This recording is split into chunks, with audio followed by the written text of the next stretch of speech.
everyone, welcome back to my channel, or welcome if you are new. My name is Kylie and I'm so happy that you are here. And welcome back to Movie Monday. It's officially October, which is so crazy. I cannot believe where did September go. I have no idea. But this month I'm doing all Halloween filmed movies for you guys. I'm so excited. And this week we are talking about the movie Beetlejuice. So I'm going to put the criteria that I use to critique the films right here if you don't remember, and I'm just going to get in with the summary of Beetlejuice. So Beetlejuice came out in 1988, which when I read that I was so surprised. I didn't know it came out so long ago. But Beetlejuice is about a couple who, at the beginning of the movie, they die in a car accident and they become ghosts in their own house.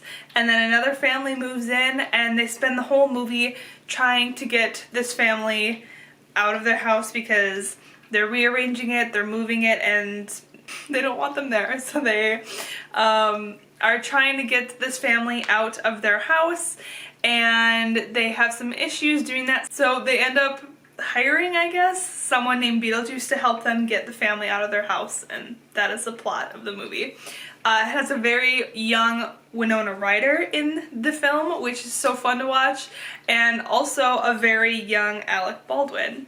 So, I'm going to get into the critique. We're going to start with story. I just watched this movie, so just to remind myself, you know, how it goes, and I forgot how fun it is to watch. It's such a feel-good movie for me.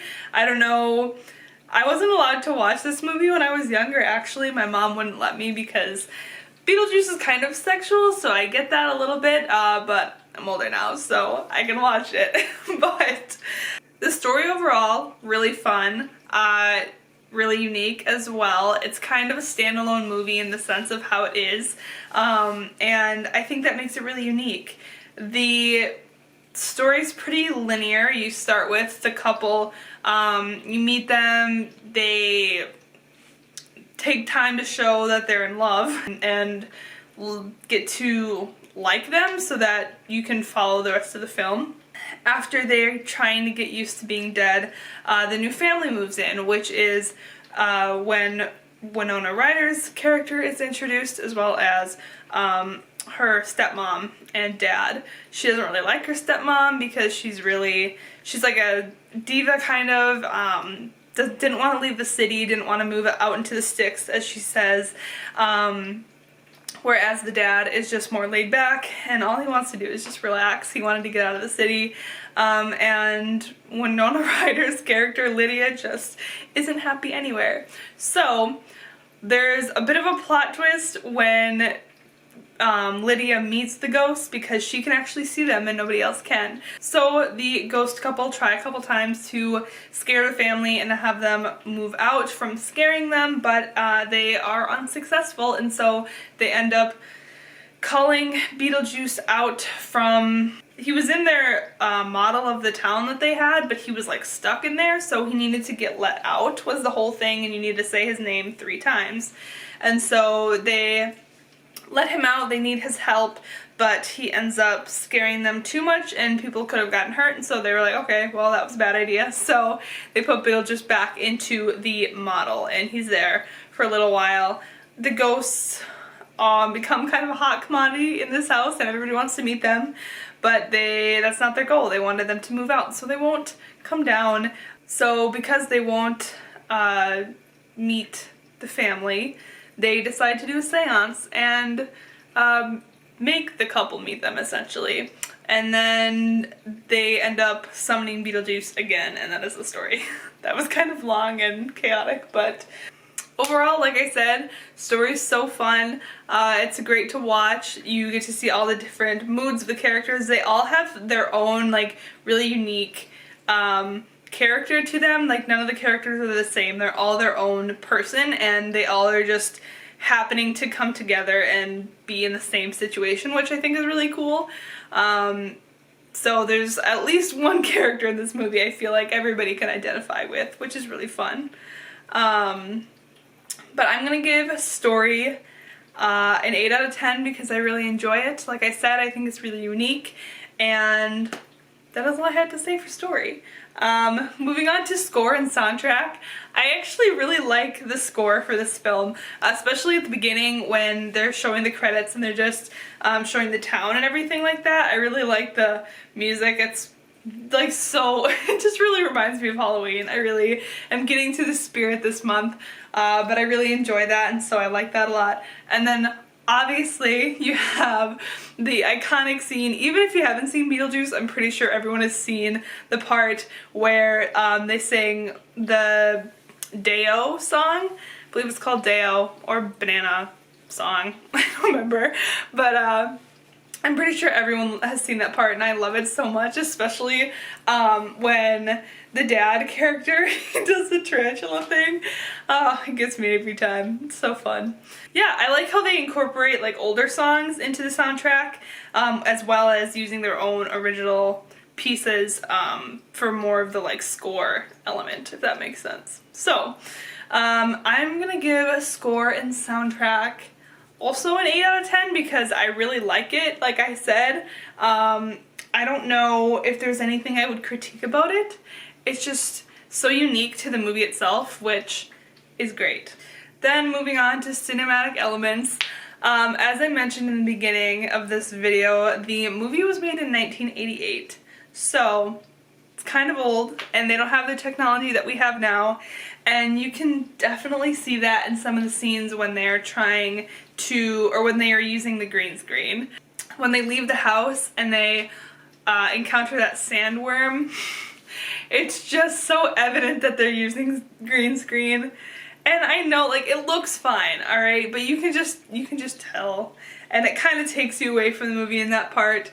So it's not the best. They definitely did the best with what they had, but just what they had wasn't the greatest. So that's something to keep in mind for cinematic elements, because seeing those parts, you can really just tell that this is an older movie, which there's nothing wrong with that, but it's not, it's a critiquing element, it's not the best. So that's gonna bring the score down a little bit, even as much as I love this movie. It's just every time I see it, I'm like, we love the 80s. So, but other than that, the cinematic elements are pretty on par, especially with what was coming out around that time, and I think it really holds its own besides those different green screen parts.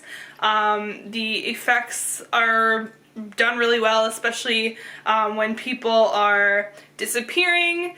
When Lydia can see the ghost but the family can't, I know that their effects that they use there are done really well. So it's pretty much only the green screen parts. I also just want to take a second to talk about the costuming and special effects for this film and how they portray dead people to look so much different from being alive, except for the couple who are like the main couple in the movie. There are people with like blue skin, you've got people with like gashes like on their wrists and on their neck, and I think it's really cool how they don't take time to explain how each character died, but you still have some idea just because of the costuming and special effects. I really like that. Overall, I think Beetlejuice really holds its own. It's unique in its genre, it's funny and dramatic, and it's made in the 80s, and they did so well with the effects, with the dead people and everything, and I think overall it's just a good movie. It's comedic, you've got all these different characters coming together, and overall it's just a fun time. Cinematic Elements is getting a 6 out of 10, only because the whole green screen thing lowered that score, but that means overall, from me, Beetlejuice is getting 7 out of 10, and I think that's a fair score. I think for being made when it was and doing what they could, I think it's still a fun movie. Movies don't have to be perfect for you to enjoy them. Like, I think everyone has this idea in their head of, you know, everything, a movie has to be amazing and the score has to be so, like, I don't know, it doesn't. You can enjoy simple movies and there's nothing wrong with that. Like, I'm a film major, okay?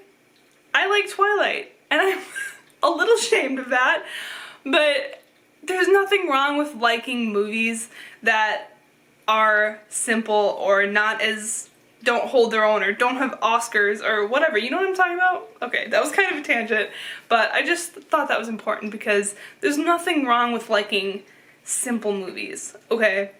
Thank you guys so much for watching Movie Monday this week. My channel is actually growing so fast. I say this at the end of every video, but I'm almost at 175 subscribers, whereas last week I was at like 150.